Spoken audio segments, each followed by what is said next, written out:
Good afternoon and welcome to the Midday News. Here's what we have in the bulletin. Mayor calls for further discussion on Portmore becoming the 15th parish. Gregory Park not bad. Councillor defends community status. And later in sports, JFF outlines objectives for 2023. Thank you for joining us. I'm Shane Masters and here are the details. The leadership of the Portmore municipality has asked for an extension to review and have discussions around the Draft Counties and Parishes Amendment Bill 2022.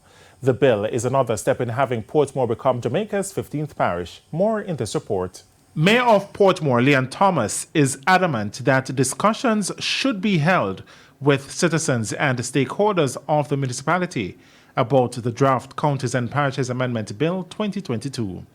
Under the amendment bill, a number of changes will take place to include making Portmore Jamaica's 15th parish. It will also eliminate direct mayoral elections and alter the boundaries of Portmore. It's why Mr. Thomas says an extension has been requested from local government minister Desmond McKenzie.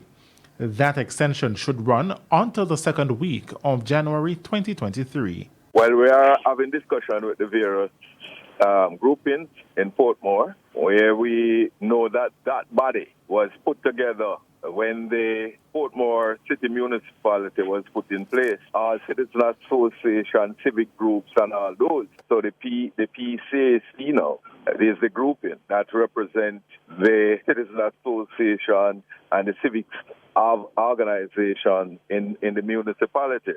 So we are having a discussion along with the councillors and other interested groups within the municipality. He's adamant that the decision to make Portmore the newest parish should not be forced upon the residents. Now, for President of the Cumberland Tri-Sector Citizen Association, Dalton Scott, while he has not seen the draft legislation, concerns abound. One such is how the mayor is elected. He explains that Portmore residents believe they are best served by the current state of affairs, which sees them being the only municipality that is allowed to directly elect its mayor. What that does is give us an avenue where we can have direct contact with our mayor. We can have forums with them, we can have dialogue, and we can write them about community issues, and we get positive response. So it is something that we have been enjoying, and this is something that has been enjoyed by other countries. In the United States, they have direct elected mayor, New York and England and other places. And it gives us the opportunity for a mayor is not performing. We can have meeting with them and tell them the shortcomings, because there's a lot of concern. Portmore is a very peculiar community. It's not like some other area. Mr. Scott, who was speaking yesterday on Radio Jamaica's Beyond the Headlines, says even if the decision to make Portmore the 15th parish is approved, direct mayoral elections should remain a feature. I would want to stay with the direct, because even if we have 15, Portmore become the 15th parish, we still want to enjoy that facility of direct electing a direct mayor. I would still support the idea of we going that route continuously.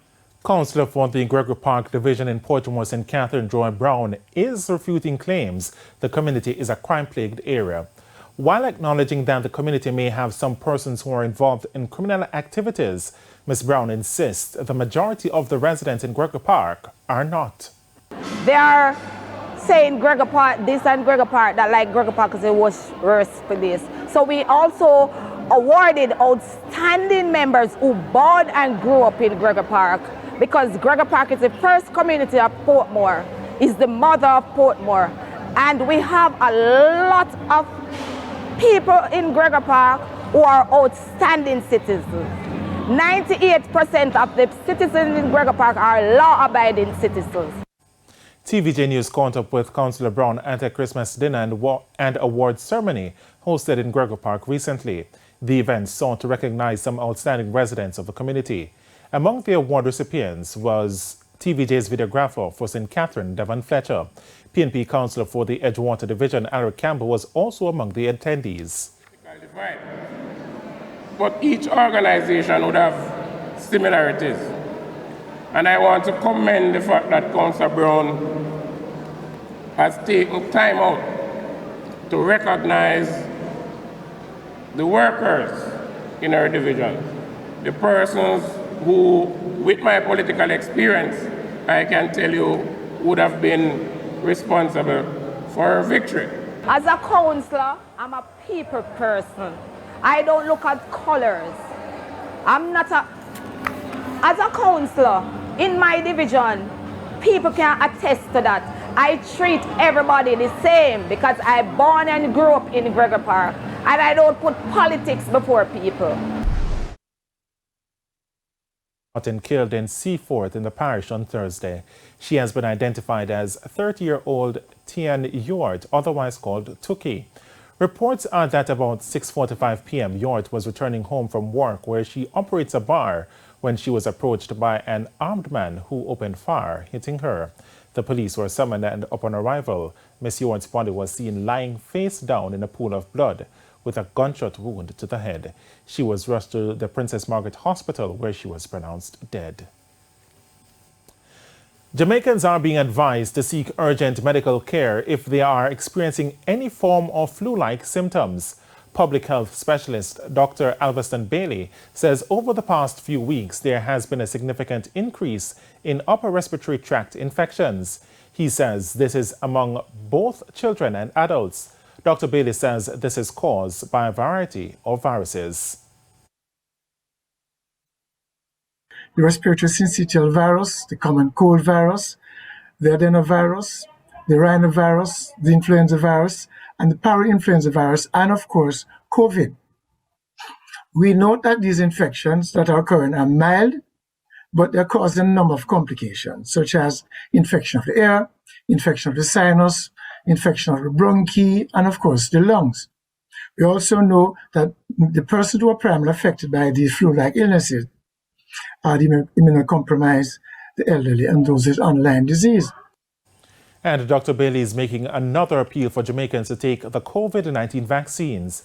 A little over 743,000 people in Jamaica are fully vaccinated against the virus, which Dr. Bailey thinks is still too low. He says if Jamaica is to fight against another variant, they will have to meet the 70% target set by the World Health Organization. About roughly 25 to 30%. We still have a low vaccine uptake of boosters. With what's happening in China and the impact that the Omicron variant is having on the population, it has been shown clearly that those who are vaccinated are less likely to develop severe respiratory infection and less likely to die from COVID. Therefore, we have to emphasize to our people that the vaccination works and can protect you from severe infection. Therefore, you should go and get it. And it's time for a break here on the Midday News. Stay with us. Much more stories when we return. Welcome back to the Midday News. Investigators from the Narcotics Division are making arrangements to question the 3 local fishermen captured on Monday in connection with a major cocaine bust off the coast of St. Thomas. The men are expected to be charged after being questioned. The fishermen were arrested when the JDF Coast Guard intercepted a vessel off the coast of St. Thomas about 4 o'clock in the morning. 521 kilograms of cocaine with a street value of $1.3 billion was seized on the fishing vessel. The cocaine was reported being transported from Colombia. The St. James Police have charged a man with the shooting death of 5-year-old Tavoy Cummings, one of 2 people killed while leaving a funeral in Johns Hall in the parish in November. He is 22-year-old O'Brien Hunter, otherwise called Birch, a laborer of Johns Hall. Hunter was charged with the murders of 26-year-old Samuel Shaw, a laborer of Johns Hall, and the injuring of another person.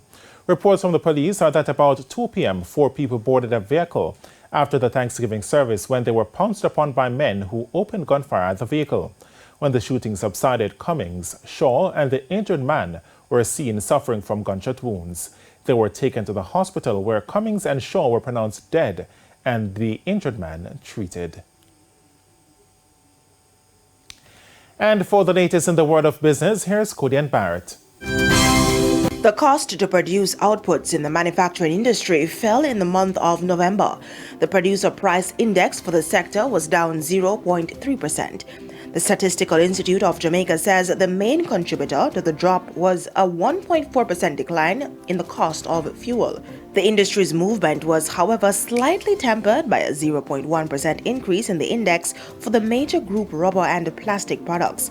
November's producer price index movement brought the point-to-point index for the manufacturing industry up by 13.1%.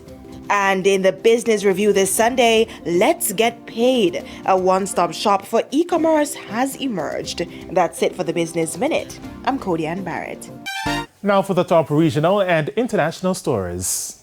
In the United States, the Biden administration has extended the interview waivers for certain non-immigrant visa applicants from the Caribbean and other places. The announcement came as the government says it recognizes the positive impact of travel to the United States by foreign students and temporary work visa holders on the U.S. economy. The U.S. government added that they are committed to facilitating non-immigrant travel and further reducing visa wait times.